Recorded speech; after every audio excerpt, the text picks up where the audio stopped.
سڵاوتان لێبێ خۆشەویستان، ئەم ئامێرە دەتوانێت دەست بەجێ ئاگر لە هەموو هەسارەکە بەربدە. ئەمەش ڕێک ئەوەیە کە دروستکەرانی لی دەترسان، بەڵام سەرڕای ئەم گومانانە لە 16 تەمووزی ساڵی 1935دا شەیتانی ئەتۆمی ئازاد کرا. ئەوە یەکەم تەقینەوەی بۆمبی ئەتۆمی بوو، ئەوەندە بەهێز بوو کە گڕە ئاگرینەکانی زەبەلاح و بەرزتر بوون لە سیای ئێڤرست و بەرزتر بوون لە سەروی بیابانی نیو مەکسیکۆ. بۆ پێی خراپترین ترسەکان پشتڕاز نەکرانەوە و هەندێک لە مرۆڤەکان بڕیاریاندا کە ڕەنگە شەیتانێکی ئەتۆمیان ڕام کردبێ، بەڵام ئەمە تەنها وەهمێک بوو.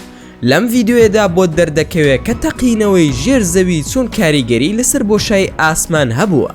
هەروەها دەزانین تاقیکردنەوەی ئەتۆمی چییە، کامیان ئەوەندە بەهێز بوو کە پێی دەگوترا هێرۆشیمیای دووەم، و لە هەمووی گرنگتر چ تاقیکردنەوە ئەتۆمیەک بە شێوەیەکی ناوازە وێران کرد دەرچوو و تەنانەت بۆ خزمەتگوزارێ سەربازیەکانش سەرسوڕهێنەرێکی زۆری لێکەوتەوە. ئێستاش با دەست پێ بکەین. لاس ڤێگازی گەشاوە و بری قەدەر تەنانەت 75 ساڵ لەمەوبەر میوانەکانی سەرسام دەکرد لە دووری 100 کیلۆمەترەوە. سایتێکی تاقیکردنەوەی نیڤادا هەبوو، سەلماندی کە تیشکی ڕووناکێکەی دەتوانێت بە شێوەیەکی ڕستەیی کوێرت بکە، و لە ساڵانی 1950 سوپای ئەمریکا نزیکەی 1000 تاقیکردنەوەی ئەتۆمی ئەنجامدا، بەڵام لە ساڵی 1957 پێیان وابوو کاتی ئەوە هاتووە شتێکی نوێ تاقی بکەنەوە.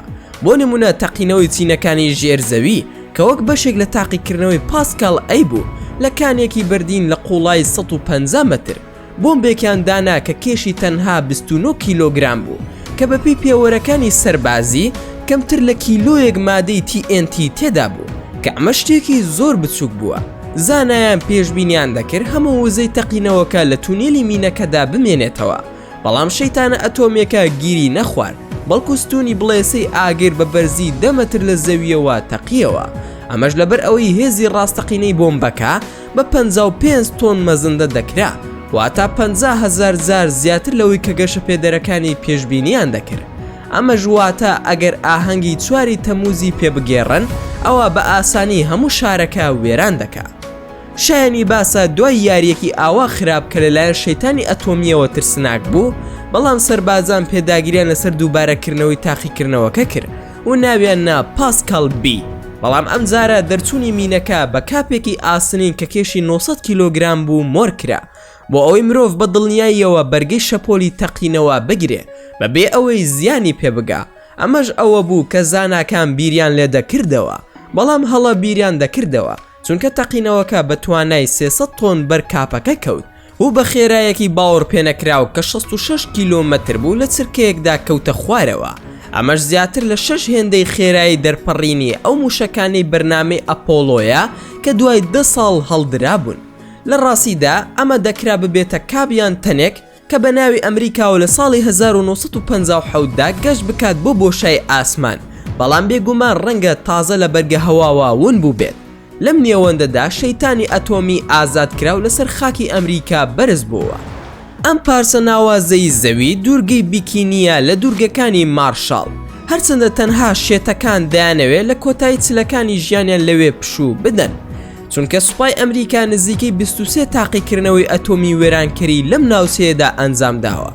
لە مانگی تەمووزی ساڵی 1946 وەک بەشێک لە فیلمی تاقیکردنەوەی ئەتۆمی لەو ناوچەیە 9 کەشتی ئامانزدار لە دەریای دوورگەی بیکینی کۆکرایەوە بۆ لێکۆڵینەوە لە دەرئەنجامەکانی تەقینەوەیەک کە بۆمبەکە لە بنی دەریاکە دانرابوو، وەک کەشتێکە بە قوڵای 27 متر دابەزی و بەرهەمی تەقینەوەکە 3 کیلۆ تۆن بوو، وە کەشتێکی تەقاندەوە و کردی ئەتۆم وستونی ئاوی 2 خاڵ بەرز و 5 تاوەر بەرزتر لە بورجی خەلیفەی دروست کرد. هەروها بەهۆیەوە سەدان تۆنی ئاو بەرز بوونەوە، بۆیە تسۆنامیان لێکەوتەوە کە بە گوتەی خۆیان ئامانزی 9 کەشتی بە سەلامەتی دەرچوون. بەڵام ئەوانەی تر کەمتر بەختیان هەبوو، چونکە شەیتانی ئەتۆمی ئەوەندە تشکی بەسەر ئەو بەلەمانەی کەما بوونەوە باران کرد کە هەموو کەشتەکان نوقم بوون، بەڵام پیاوە سەربازیەکان بە پەرۆژ بوون.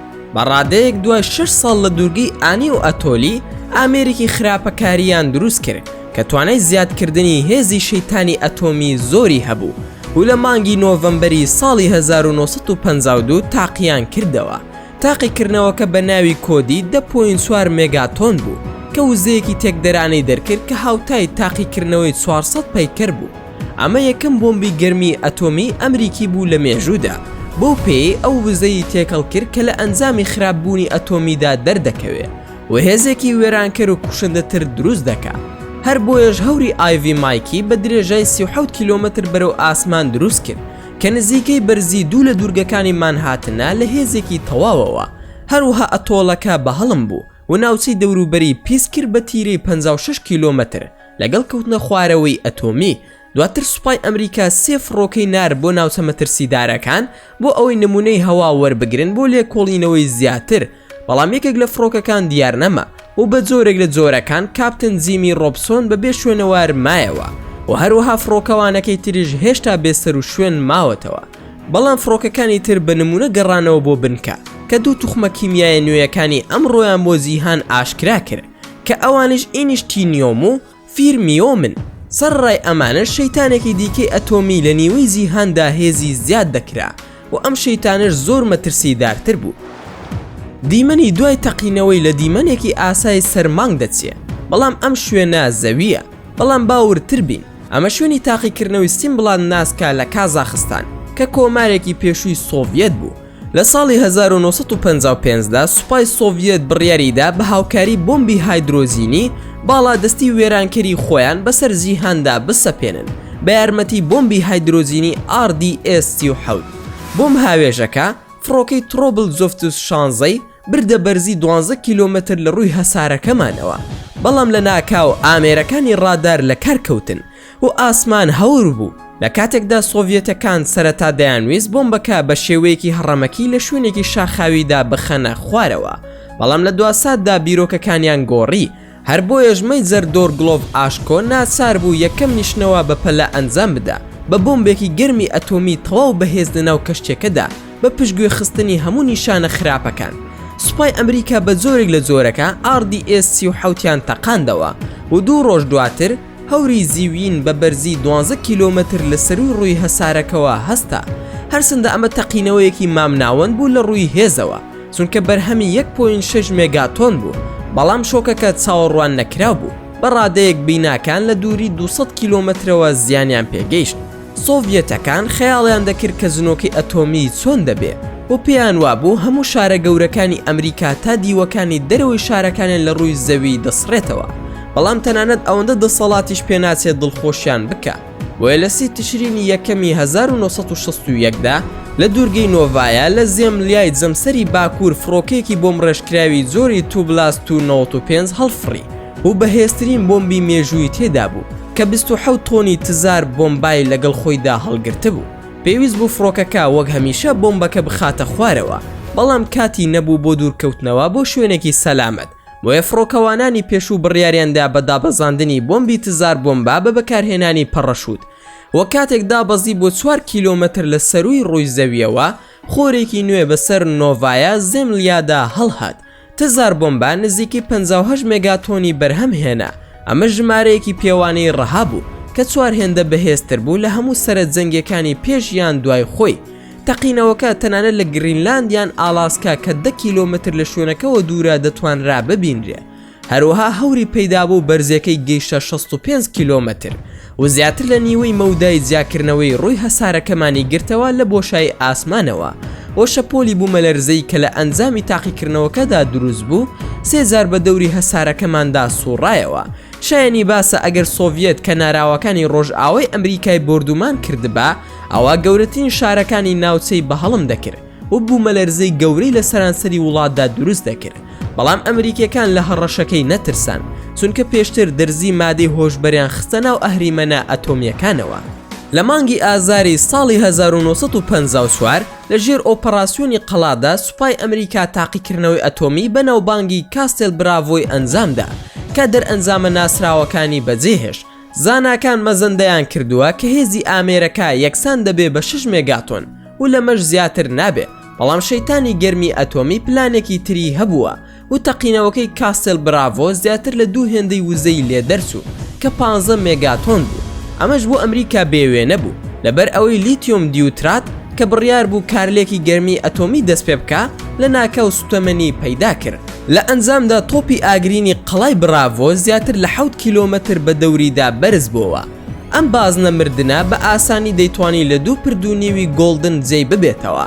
هەروەها هەوری پەیدا بوو 40 کیلۆمەتر بەرز بووە و 100 کیلۆمەتر پان بووە. بەڵام خراپترین شت ئەوە بوو کە تەقینەوەکەی کاسل براڤۆ بەردی مەرجانیەتی فراوانی شێوان و کەوتنە خوارەوەکە لە ناوچی تاقیکردنەوەکە دوور کەوتەوە. بەو هۆیەشەوە 23 ماسیگیری ژاپۆنی لە بەلەمی ماسیگرتنی دەیگۆ فوکوریۆ مارو بوونە قوربانی تاقیکردنەوەکە، چونکە تووشی ژەهراوی بوونی تیشک بوون و لە ئەنجامدا یەکێکیان گیانی لە دەستدا و ئەوانی تر تەمەنیان بە ئازارەوە بەسەر برد. پاشان ڕۆژنامەنووسان ڕاستەوخۆ تەقینەوەکەی قەڵای براڤۆیان بە هیرۆشیمای دووەم ناوبرد و بڕیارێک بەسەر ئەمریکادا سەپێنرا بەوەی کە ئەمریکا بڕی 15 ملیۆن دۆلار بدات بە حکوومەتی ژاپۆن وەک قەرەبوویەک. بەڵام تەنها 2 مانگ دوای کارەساتی ئەتۆمی سوپای ئەمریکا تاقیکردنەوەیەکی یانکیان لەسەر هەمان ئەتۆڵەکان بە هەمان بۆمبی ئەتۆمی ئەنجامدا.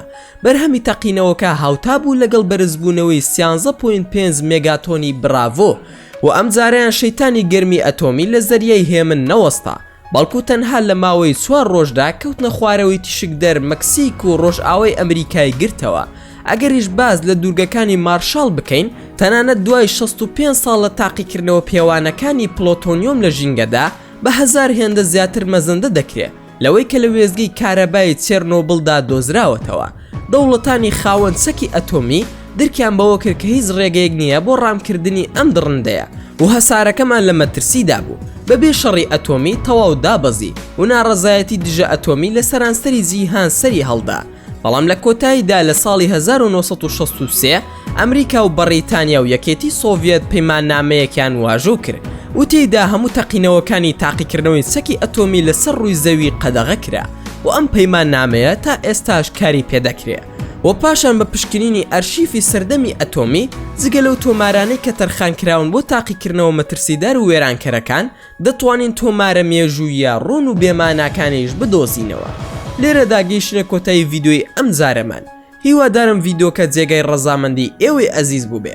ئێوەش هەر ڕاو پێشنیارێکتان دەربارەی ئەم بابەتە هەیە دەتوانن لە کۆمنتی ئەم ڤیدیۆیەدا بۆمانی بنووسن و زۆر سوپاستان دەکەم کە تا ئێستا بینەری ڤیدیۆکەمان بوون. ئەگەر ڤیدیۆکەتان بەدڵ بوو ئەوە هەر ئێستا لایکی ئەم ڤیدیۆمان بۆ بکەن و هەروەها شێریشی بکەن لەگەڵ هاوڕێکانتاندا. و لە بیرشتان نەچێت ئەگەر ئەتانەوێ هەمیشە بابەتی ناوازە لە کەناڵەکەی ئێمە ببینن ئەوە هەر ئێستا سەبسکرایبی کەناڵەکەمان بکەن و زەنگۆڵی تەنیشی سەبسکرایبەکەش چالاک بکەن و دووبارە و سێبارە سوپاستان دەکەم بۆ تەماشاکردنی ڤیدیۆکە. تا ڤیدیۆیەکی تر و تا کاتێکی تر هەر شاد و بەختەوەر بن و خواتان لەگەڵ بێت و ئامانەتی خودا بن.